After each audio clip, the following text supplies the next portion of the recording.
மகர ராசிக்கார அன்பர்களே, மகர ராசிக்கு ஒரு உச்சக்கட்ட ஒரு நாள் அப்படின்னு சொல்லலாம்.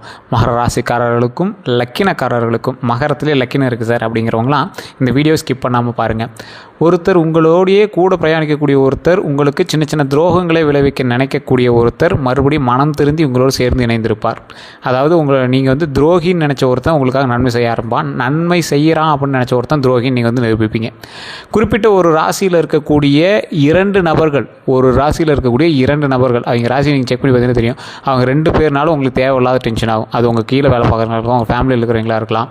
அதே போல் 3வது ஒரு ஆள், நீங்கள் யாருனே தெரியாத ஒரு ஆள், அதில் நீங்கள் அந்த 2 நபராக கூட இருக்கலாம். யாருனே தெரியாத ஒரு ஆள் வந்து உங்களுடைய பண சம்மந்தப்பட்ட விஷயத்தில் தலையிட்டு உங்களுக்கு கிட்டத்தட்ட ஒரு 40-50 ரூபாய்க்கு மேலே உங்களுடைய கெப்பாசிட்டிக்கு தகுந்த மாதிரி உங்களுக்கு எது ஒரு குறிப்பிட்ட அமௌண்ட்டோ அதை உங்களால் சரி பண்ண முடியும் அப்படிங்கிற அமௌண்ட்டை, ஆனாலும் அது ஒரு தலைவலிக்கக்கூடிய ஒரு விஷயத்தை உங்களுக்கு வந்து கிளப்பி விடுவோம். இது வந்து மகர லக்கினக்காரர்களுக்கும் சரி, மகர ராசிக்காரர்களுக்கும் சரி. அதே போல் இந்த ராசிக்காரர்கள் வெளியூர் சுற்றுப்பயணம் செல்ல மேற்கொள்ளக்கூடிய ஒரு நேரம். பழனி, இந்த ஏதாவது திருப்பதி, இந்த மாதிரி ஏதாவது கோயிலுக்கு போய்ட்டுலாம், லீவு சார் எங்கேயா ட்ரிப்பு போய்ட்டுலாம் அப்படின்னு அமையக்கூடிய ஒரு காலகட்டமாக இந்த காலகட்டம் அமையுதுங்க.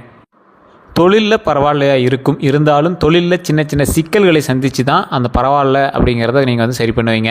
நன்மைகளுக்கான காலகட்டம் அப்படி இருந்தாலும் உங்களுடைய தொழில் ஸ்தானத்தில் இருக்கக்கூடிய கிரகமானது உங்களுக்கு சாதகமாக செயல்பட இருக்குது. ஆனால் இன்னும் கரெக்டாக 20 நாள் அப்புறம் தான் வந்து உங்களுக்கு சாதகமாக செயல்படும். அந்த 20 நாள் உங்களுக்கு வந்து சின்ன சின்ன டென்ஷன், சின்ன சின்ன தலைவலி, அதே போல் தேவையில்லாத ஒருத்தரால் உங்களுக்கு வந்து தலைவலி, அவன் எவனே தெரியாது, இருந்தாலும் அவன்கிட்ட வந்து உங்களுக்கு ஒரு டென்ஷனு. ஸோ இந்த மாதிரி விஷயங்கள் தான் உங்களுக்கு வந்து ஈடுபடுங்க.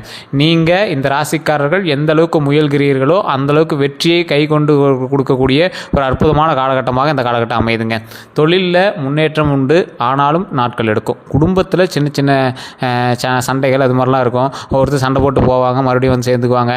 இந்த மாதிரி சின்ன சின்ன விஷயங்கள்னால சின்ன சின்ன அலப்பறைகளை உண்டாக்கி தான் அது வந்து சரியாகும். இந்த மாதிரி காலகட்டங்கள் எல்லாமே கொஞ்சம் கொஞ்சமாக சரியாகி மற்றும் சின்ன சின்ன பிரச்சனைகள் எல்லாமே சரியாகி நன்மைக்கான காலமாக இனிமேல் பிறக்குங்க. ஒரு 2-3 நாள் உங்களுக்கு அந்த மாதிரி பிரச்சனை நடந்திருக்கும், அதெல்லாம் நடந்துச்சார் அப்படிங்கிறவங்க ஸ்கிப் பண்ணிடுங்க. இதுக்கு மேலே பிரச்சனை கிடையாது. இதுக்கு மேலே நல்ல ஒரு அமோகமான நாட்களாக அமைய இருக்குது. அதே போல் இந்த ராசிக்காரர்கள் ஒன்று தெளிவாக ஞாபகம் வச்சுக்கணும். மகர லக்கினம், மகர ராசியில் இருக்கிறவங்க நீங்கள் செய்யக்கூடிய தொழில் எந்த இடத்துல நீங்கள் செஞ்சிட்டீங்களோ அந்த இடத்துல குலதெய்வத்துக்கிட்ட வணங்கி அந்த இடத்துல வந்து ஏதோ ஒரு எலுமிச்சம்பழமோ அல்லது விபூதியோ கொண்டு போய் அந்த தொழில் செய்யக்கூடிய இடத்துல வைங்க. குலதெய்வத்தினுடைய ஆற்றல் கண்டிப்பாக தேவைப்படக்கூடிய ஒரு காலகட்டமாக அமையுது. தொழில் சம்மந்தப்பட்ட விஷயத்தில் அந்த 20 நாளும் கொஞ்சம் பார்த்துருக்க வேண்டிய காலகட்டம்.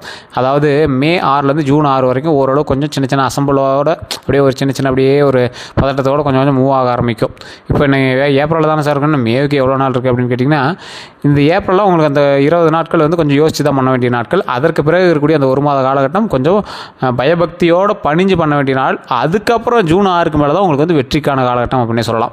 ஸோ தொழில் ரீதியாக வெற்றிக்கான காலகட்டமாக அமையக்கூடிய இந்த நாட்களில் நீங்கள் எப்பொழுதுமே வந்து பார்த்திங்கன்னா இறை வழிபாடு பண்ணியே இருக்கணும். அதே மாதிரி குலதெய்வ வழிபாடு பண்ணியே இருக்கணும். அதே போல் வண்டி வாகனங்களில் ரொம்ப கவனமாக இருக்கணும். இந்த ராசிக்காரர்களுக்கு அதிகமாக தொந்தரவு பண்ணக்கூடிய சில விஷயமாகவும் செலவு வைக்கக்கூடிய சில விஷயமாகவும், சர்வீஸ் போனால் அதிரி பேருங்கிறாங்க சார், என்னன்னே தெரியல சார் அப்படின்னு சொல்லக்கூடிய சில விஷயமாகவும் இந்த வண்டி வாகனங்கள் அமையுதுங்க. அந்த வண்டி வாகனம் சம்மந்தப்பட்ட விஷயத்தில் கொஞ்சம் பார்த்துருங்க. வண்டியில் சவுண்டு வருதுன்னு கொண்டு போவீங்க, அது எதோ கழட்டி அது இதுன்னு நிறையா சொல்லிவிடுவாங்க. வேறு எவனுக்காவது ஜாமீன் கொடுத்துருப்பீங்க, அவனுக்கு பதிலாக நீங்கள் அமௌண்ட் கட்டிகிட்டு இருப்பீங்க. வேறு எவனுக்கு ஷூரிட்டி லோனு கொடுத்துருப்பீங்க, அவன் டியூ கட்டாமல் இருப்பான், உங்களுக்கு ஃபோன் பண்ணிட்டே இருப்பாங்க.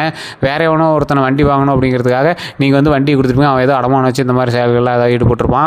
ஸோ உங்களோட ஆர்சி புகை யாருக்காவது ஒரு கடன் கொடுக்குறதுக்காக உங்களோட நண்பன் கொடுத்துருப்பீங்க, அவன் தேவையில்லாமல் இது பண்ணியிருப்பான். இந்த மாதிரி சின்ன சின்ன துரோகங்களையும் சின்ன சின்ன நம்பிக்கை இல்லாத விஷயங்களையும் நீங்கள் வந்து பார்த்துருப்பீங்க. வண்டி வாகனங்களுக்காக வாங்கின கடன்களை நீங்கள் வந்து அடைக்க முடியாமல் சின்ன சின்ன விஷயங்கள் தவிச்சிட்டு இருக்கக்கூடிய காலகட்டங்களும் இருக்குதுங்க. அதே போல் இந்த ராசிக்காரர்களுக்கு எப்பேற்பட்ட ராசிக்காரலாக இருந்தாலும் சரி, நீங்கள் மட்டும் ஏதாவது தொழில் பண்ணிகிட்ருக்கீங்க அப்படின்னா, அது வண்டி வாகனம் சம்மந்தப்பட்ட தொழிலாக இருந்துச்சு அப்படின்னா இந்த டைமில் நீங்கள் ரொம்ப அமைதியாக செயல்பட வேண்டிய ஒரு காலகட்டம்.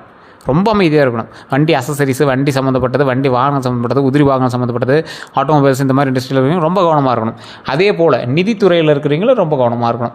நிதித்துறை ஒருத்தருக்கு ஆனால் ஒருத்தங்க அமௌண்ட் கேட்பா, நீங்கள் ஷூரிட்டி கொடுப்பீங்க, ஏதாவது ஒரு நகை வாங்கி வச்சு கொடுப்பீங்க, கார்டு வாங்கி வச்சு கொடுப்பீங்க, இந்த மாதிரி விஷயங்கள் நீங்கள் பண்ணிட்டுருக்கீங்க அப்படின்னா ரொம்ப எச்சரிக்கையாக இருக்கக்கூடிய ஒரு காலகட்டமாக அமையுதுங்க. இந்த ராசிக்காரர்கள் எப்பேற்பட்ட ராசிக்காரர்கள் அப்படின்னா, மற்றவர்களுக்கு உதவி செய்தே தேய்ந்து போன ராசிக்காரர்கள். இதனால் பல துரோகங்களை அனுபவிச்சிருப்பீங்க. நிறைய துரோகங்கள் அனுபவிச்சிருக்கீங்க. மகராசி மாதிரி துரோகத்தை அனுபவிச்சும் அவனுமே கிடையாது. அதே மாதிரி மகராசி மாதிரி குடும்பத்துக்கு பண்ணணும் அவனு கிடையாது. குடும்பத்துக்கு பண்ணிட்டு தேவையில்ல திட்டு வாங்கணும்னு அவனு கிடையாது. குடும்பத்துக்கு நீங்கள் பண்ணீங்க அப்படின்னாலும் உங்கள் மேலே பெரிய ஆதாயம் இருக்குது, அது உன் கடமைப்பா அப்படின்ட்டு போயிட்டே இருப்பாங்க. ஸோ இந்த மாதிரி விஷயங்கள்லாம் உங்களோட லைஃப்பில் நிறைய பார்த்துருப்பீங்க. அது உங்களோட பெற்றோர் பெரியோர்கிட்ட நீங்கள் நிறைய பார்த்துருப்பீங்க. அதில் நீங்கள் இந்த மகராசிக்காரர்கள் மகர லக்னத்துக்காரர்கள் ஒரு 3 நபர்களில் ஒரு குழந்தையாக இருக்கீங்க அப்படின்னா உங்களை பொறுத்த வரைக்கும் அவங்கள பொறுத்த வரைக்கும் சொல்கிறேன், அவங்கள பொறுத்த வரைக்கும் நீங்கள் வந்து 3ல் 1, ஒரு 2-3 குழந்தையில் 1 அப்படி தான். ஆனால் உங்களை பொறுத்த வரைக்கும் நீங்கள் தான் அந்த வீட்டை வந்து கைப்பிடிச்சி தூக்கி வளர்ந்துட்டு இருக்கிறங்கிறது உங்களுக்கு தெரிய ஆரம்பிக்கும். அதே போல் அவங்க வந்து நீங்கள் உங்கள்கிட்ட பணத்தை வாங்கி நீங்கள் யூஸ் பண்ணாலும் சமமாக தான் பார்க்க ஆரம்பிப்பாங்க. ஆனால் உங்களுக்கு வந்து இப்படி சமமாக ஏன் பார்க்குறாங்க, நாம தானே இது பண்ணுறோம் அப்படிங்கிற ஏக்கங்கள் உங்களோட மனதில் உருவாகிட்டே இருக்கும். இல்லை சார் அந்த மாதிரி ஏக்கம் கூட இல்லை, ஆனால் ஒரு மனுஷனாக கூட நம்ம மதிச்சா பரவாயில்ல அப்படிங்கிற மாதிரி தான் உங்களுக்கு சில நேரத்தில் தோண ஆரம்பிக்கும். குடும்பத்தில் மனைவி குழந்தைகள் இருக்காங்க அப்படின்னா அவங்ககிட்ட கொஞ்சம் அன்யூன்யமாக இருக்கிறதுக்கு அன்போடு இருக்கிறதுக்கான சில விஷயத்தை பாருங்கள். அதே போல் நீங்கள் ஏதாவது ஒரு பண்ணிகிட்டு இருக்கக்கூடிய ஒரு தொழிலானது வேறு ஒரு மீது பேர் இருக்குது, இல்லை அந்த மாதிரி விஷயங்கள்லாம் இருக்குது அப்படின்னா அந்த டாக்குமெண்ட் ரீதியான விஷயத்தை கொஞ்சம் ஜாக்கிரதையாக பாருங்கள். பார்ட்னர் இருக்காங்க சார், இன்வெஸ்ட்மெண்ட் பண்ணியிருங்க அப்படின்னா அந்த விஷயத்தில் ரொம்ப கவனமாக இருக்கணும். அதே போல் நீங்கள் வந்து இன்வெஸ்ட்மெண்ட் பண்ண அமௌண்ட்டு நீங்கள் எந்த அளவுக்கு இன்வெஸ்ட் பண்ணியிருக்கீங்க, எந்த மாதிரி நீங்கள் அதில் எல்லாம் வேலை பார்த்துட்ருக்கீங்க, அது எல்லாத்தையுமே கொஞ்சம் பார்த்து பொறுமையாக நிதானமாக செயல்படக்கூடிய ஒரு காலகட்டமாகவும் இந்த காலகட்டம் அமையுதுங்க. இந்த ராசிக்காரர்கள் இன்றிலிருந்து தொடங்குங்கள். உங்களுடைய வெற்றிக்கான பயணம் இன்றிலிருந்து தொடங்குங்கள். அதே போல் சில எச்சரிக்கையான சில விஷயங்களோடு தொடங்குங்க. இப்போ நீங்கள் ஒரு தொழில் ஆரம்பிக்கிறீங்க அப்படின்னா இந்த காலத்தில் நீங்கள் ஆரம்பிக்கிறீங்க அப்படின்னா முதலீடு அதிகமாக போட்டு கண்டிப்பாக இந்த டைமில் நீங்கள் வந்து முதலீடு அதிகமாக போட்டு ஆரம்பிக்கக்கூடாது, அது தெளிவாக சொல்லிடுறோம். அதே போல் இந்த ராசிக்காரர்கள் எப்பேற்பட்ட ஒரு ராசிக்காரர்களாக இருந்தாலும் சரி, நீங்கள் மற்ற ராசிக்காரர்கிட்டையோ இல்லை மற்ற யாரோ ஒருத்தர்கிட்டையோ போய் கடன் வாங்கக்கூடாது. கடன் வந்து உங்களால் அவ்வளோ சீக்கிரம் அடைக்க முடியாது. கொஞ்சம் பொறுமையாக தான் உங்களால் அந்த கடன்கள் எல்லாத்தையும் அடைக்க முடியும். கடனோட எஜ்ஜிக்கு பக்கமாக வந்தால் சிலர்களால் அடைக்க முடியும். ஆனால் மகர ராசிக்காரர்கள் மகர லக்னத்தார் திடீர்னு ஒரு ஜாக்பாட் அடிக்க லக் அடிக்கோ அதன் மூலமாக கடன் அடைச்சிருவாங்க. ஸோ எதுவாக இருந்தாலும் கொஞ்சம் எச்சரிக்கையோடு நிதானமோடு பண்ணிங்க அப்படின்னா பரவாயில்லையாக இருக்கும். நீங்கள் இருக்கக்கூடிய இடத்துல, நீங்கள் தொழில் செய்யக்கூடிய இடத்துல சின்ன சின்ன பதட்டத்தையும் பயத்தையும் ஏற்படுத்தி விட்டுட்ருக்கோம் இந்த மாதமானது. அதிலேருந்து கொஞ்சம் அப்படியே ரிலாக்ஸாக வந்துட்டுருப்பீங்க. அதாவது தொழில் சம்மந்தப்பட்ட தான் உங்களுக்கு தேவையில்ல ஸ்ட்ரெஸ் அதிகமாக கொடுத்துருக்கும் இந்த காலகட்டம். ஏன் சார் தொழிலை பற்றியே பேசுகிறீங்க அப்படின்னு கேட்டால் இந்த காலகட்டம் உங்களுக்கு அதில் தான் கொஞ்சம் ஓரளவுக்கு பதட்டத்தையும் பயத்தையும் ஏற்படுத்துதுங்க. வருமானம் பெருசாக இருக்காது, கடன் தேவையில்லாமல் வாங்கியிருப்பீங்க. இது எல்லாமே கொஞ்சம் கொஞ்சமாக சரியாயிட்டே வரும். அப்படியே மே வர வர, ஏப்ரல் முடிஞ்சு மே வர வர வருமானம் அதிகமாகும், வருமானம் லாபம் அதிகமாகும். கடன்கள் எல்லாமே அப்படி கொஞ்சம் கொஞ்சமாக கட்ட ஆரம்பிப்பீங்க. கடன்கள் எல்லாம் கம்ப்ளீட்டாக கட்டி முடிப்பீங்க. ஸோ இந்த மாதிரி ஒவ்வொரு விஷயம் வர ஆரம்பிக்கும். அதுக்கான ஸ்டார்டிங் பாயிண்ட் தான் இப்போ நீங்கள் இருக்கீங்க. ஸோ அந்த இடத்துல கொஞ்சம் எச்சரிக்கையாகவும் நிதானமாக தான் நீங்கள் பண்ணணும். அரசல் புசலாக ஏதாவது அது இல்லை இது இல்லைன்னு தூக்கி போட்டு இது பண்ணிங்க அப்படின்னாலும் உங்களுக்கு தேவையில்லாத மாட்டுவீங்க. ஸோ அந்த விஷயத்தில் கொஞ்சம் கவனமாக இருங்க.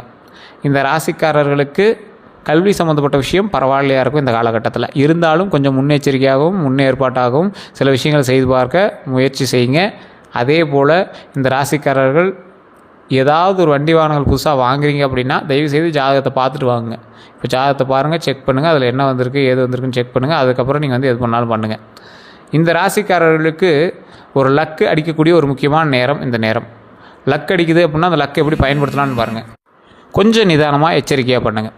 இந்த நிதானம் எச்சரிக்கை அப்படிங்கிறது எந்த அளவுக்கு இருக்கணும் அப்படின்னா, உங்களுடைய யாராவது ஒருத்தர் புது ஆள் வராங்க, அவங்க வந்து உங்கள்கிட்ட நல்லா பேசுவாங்க, இதை பண்ணுங்கள் அதை பண்ணுங்கம்பாங்க. என்ன பண்ணுறேன்னு தெரியாமல் நீங்கள் முழிச்சிட்டு இருப்பீங்க. சரி இவன் மேலே நம்பிக்கை இருக்குது, பார்க்குறது நல்லா பேசுகிறான், நல்லா இவன்கிட்ட ஏதோ ஒன்று ஹெல்ப் பண்ணுறான், இவனுக்கு ஏதோ ஒரு ஹெல்ப் பண்ணுவோம் அப்படின்னு நீங்கள் பண்ணீங்க அப்படின்னா கண்டிப்பாக மாட்டிக்குவீங்க. அதே போல் நீங்கள் பண்ணாத ஒரு தவறுக்கு மாட்டுவீங்க. நீங்கள் அந்த கடனே கொடுத்துருக்க மாட்டீங்க, ஆனால் வேறு ஒருத்தன் வந்து நீ தான் உன் சார்பில் தான் கொடுத்தாங்க, நீ தான் கொடுத்தாகணுமா. நீங்கள் ஜாமீனுக்கு போயிருப்பீங்க, இல்லை ஜாமீனுக்கு கூட போயிருக்க மாட்டீங்க, கூட போயிருப்பீங்க. ஏதோ ஒரு வாக்குறுதி கொடுத்துருப்பீங்க, அந்த வாக்குறுதிக்கு நீங்கள் லாக் ஆகிருப்பீங்க. இந்த மாதிரி நிறையா விஷயங்களில் நீங்கள் வந்து மாட்டுவீங்க. ஸோ இது வந்து தேவையில்லாத மாற்றுறது, அதில் நீங்கள் தப்பே செய்யாமல் நீங்கள் வந்து மாட்டியிருப்பீங்க. ஒரு சண்டை போட்டுட்ருப்பாங்க, நீ நடுவில் போவீங்க, அவன் தேவையில்லாமல் உங்களை அடிச்சிருப்பாங்க. எவனோ ஒருத்தன் வண்டியில் போயிட்டுருப்பான், அவன்கிட்ட சண்டைக்கு போய் வேறு எவனோ ஒருத்தன் வந்து உங்கள்கிட்ட சண்டை போடுவான். ஸோ இந்த மாதிரி தேவையில்லாத ஒரு நபர்கிட்டருந்து உங்களுக்கு சின்ன சின்ன டென்ஷன் ஏற்படுத்துகிற வாய்ப்புகள் அது எல்லாமே கொஞ்சம் கொஞ்சமாக சரியாகிட்டே வரும் இந்த காலகட்டம் அப்படிங்க. அதனால் இந்த காலகட்டத்தை தாண்டிட்டீங்க அப்படின்னா இதுக்கு மேலே ப்ராப்ளம் கிடையாது. ஸோ எதை பண்ணாலும் யோசித்து பண்ணுங்கள், நிதானமாக பண்ணுங்கள், அவ்வளோதான். அதே போல் உடல் ஆரோக்கியத்தில் கவனம் செலுத்துங்க. உடலில் ரொம்ப கவனமாக இருக்கணும்.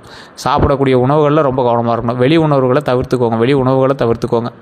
அதே போல் வெளி உணவில் எண்ணெய் சம்மந்தப்பட்டது இந்த மாதிரி விஷயம் தவிர்த்துக்கோங்க. எக்ஸசைஸ் பண்ணுங்கள், உடம்புக்கு ஆரோக்கியமான எக்ஸசைஸ் பண்ணுங்கள், வாக்கிங் அதிகப்படுத்துங்க. உணவு முறையை கரெக்டாக பார்த்துக்கோங்க. முதுகெலும்பு சம்மந்தப்பட்டது, கால் சம்மந்தப்பட்ட விஷயத்தில் கொஞ்சம் கவனமாக இருங்க. கால் எலும்பு, கால் சதை, கால் சம்மந்தப்பட்ட விஷயத்தில் ரொம்ப கவனமாக இருங்க. நீங்கள் எந்த அளவுக்கு நீங்கள் வந்து கவனமாக இருக்கீங்களோ அந்த அளவுக்கு இந்த காலகட்டம் நல்லது. என்ன சார் பயப்படுத்துறீங்க அப்படின்னு கேட்டிங்கன்னா, இது நீங்கள் பயமாக எடுத்துக்கிட்டாலும் சரி, இல்லை உங்களுடைய பாதுகாப்புக்காக எடுத்துக்கிட்டாலும் சரி, இந்த காலகட்டம் கொஞ்சம் எச்சரிக்கையாக இருக்கக்கூடிய காலகட்டம். எல்லாருமே ஜாக்பாட் போகிறது, நல்ல நேரம் போகிறது அப்படின்னு சொல்லுவாங்க. ஆனால் இந்த காலகட்டம் மகர ராசி மகர லக்னக்காரர்களுக்கு கொஞ்சம் நிதானமாக இருக்கக்கூடிய ஒரு காலகட்டம். இதனால் ஒன்றும் தப்பு இல்லையே, செய்யக்கூடிய விஷயத்தில் கொஞ்சம் ஜாக்கிரதையாக எச்சரிக்கையாக பண்ணிங்க அப்படின்னா ரொம்ப நன்மை தானே. ஸோ அந்த விஷயத்தை மட்டும் மைண்டில் நல்லா ஞாபகம் வச்சுக்கோங்க. அதே போல் இந்த ராசிக்காரர்களுக்கு வெற்றி கொஞ்ச நாளில் இருக்குது. அதுக்கு முன்னாடி சின்ன சின்ன பயத்தை ஏற்படுத்தி தான் கொடுக்கும். அதனால் கொஞ்சம் நிதானமாக ஹேண்டில் பண்ணுங்க. மற்றபடி எல்லாமே நன்மையாக தான் இருக்குங்க. அதே போல் நீங்கள் பண்ணக்கூடிய எந்த ஒரு தானமாக இருந்தாலும் அது ஒரு வேறு அன்னதானம் மட்டும் பண்ணுங்கள். ஒரு 10 பேருக்காக அன்னதானம் பண்ணுங்கள். அதன் மூலமாக பல நன்மைகள் உண்டு. பல முக்கியமான நன்மைகளை வந்து பெறக்கூடிய காலகட்டமாகவும் இந்த காலகட்டம் அமையும். தொழிலில் நல்ல லாபம் உண்டு. இனி வரக்கூடிய காலகட்டங்களில் உடல் ஆரோக்கியத்தில் கவனமாக இருங்க. மற்றபடி குலதெய்வ வழிபாடு கண்டிப்பாக பண்ணுங்கள். இல்லை சார் நான் ஏதாவது ஜாதகம் பார்த்துட்டு பார்க்குறோம் அப்படின்னா கண்டிப்பாக குலதெய்வத்திற்கு வழிபாடு பண்ணிவிட்டு நீங்கள் வந்து ஜாதகம் பாருங்கள். இல்லை சார் வெளியூரில் இருக்கும், வெளிநாட்டில் இருக்கும் அப்படின்னா வீட்லேயே உட்காந்து வழிபடுங்க. குலதெய்வத்தை நினச்சி மனசில் வழிபடுங்க. அதுவே போதுமானது. ஜாதகத்தை வந்து நீங்கள் பார்க்கணும் அப்படின்னா கீழே டிஸ்கிரிப்ஷனில் ஒரு நம்பர் கொடுத்துருங்க. இல்லை சார் நான் லோக்கலில் பார்த்துனா நீங்கள் லோக்கலில் பார்த்துலாம். டிஸ்கிரிப்ஷனில் இருக்கிற நம்பருக்கு ஃபோன் பண்ணிங்க அப்படின்னா வெயிட் பண்ணி பார்க்குற மாதிரி தான் இருக்கும். உங்களுக்கு ஓகே சார் நான் வெயிட் பண்ணி பார்க்குறேன் அப்படின்னா மட்டும் அப்பாயின்மெண்ட்டுக்காக வெயிட் பண்ணி நீங்கள் பார்க்குற மாதிரி தான் பாருங்கள். அப்படி இல்லைனா நீங்கள் லோக்கலில் கூட ஜோதிடம் பார்த்துக்கலாம். வேறு ஏதாவது உங்களுக்கு தகவல் வேணும் அப்படின்னா நீங்கள் கமெண்ட் செக்ஷனில் பதிவிடுங்க. வேறு எந்த ஒரு கேள்வியாக இருந்தாலும் நீங்கள் ஃபோன் மூலமாக பேசி தெரிஞ்சிக்கலாம். எல்லோருக்கும் நன்றி நண்பர்களே.